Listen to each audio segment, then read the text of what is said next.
রাজনৈতিক মহলে আবারও চাঞ্চল্য। পতিত প্রধানমন্ত্রী শেখ হাসিনার চাচাতো ভাই শেখ সালাউদ্দিন ওরফে শেখ জুয়েল এখন পরিচিত বিধান মল্লিক নামে। একটি বেসরকারি গণমাধ্যমের প্রতিবেদনে দাবি করা হয়েছে তিনি ভারতীয় নাগরিকত্ব গ্রহণ করেছেন এবং আধার কার্ড অনুযায়ী তার নতুন নাম বিধান মল্লিক, বাবার নাম মদীন্দ্রনাথ মল্লিক।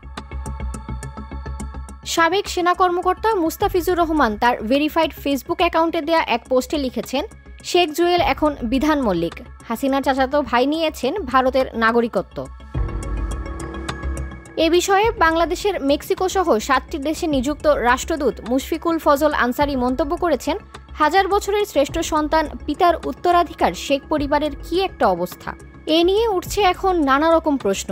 শেখ পরিবারের সদস্যরা কি এখন বিদেশে আশ্রয় নিচ্ছেন, নাকি এ ঘটনার পেছনে রয়েছে অন্য কোনো বড় পরিকল্পনা?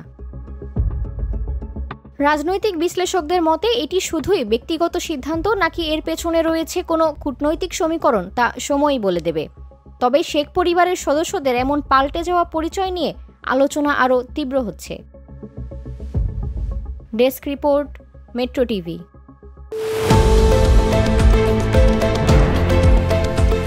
দেশের পাশে, বিশ্বের সাথে, মেট্রো টিভি।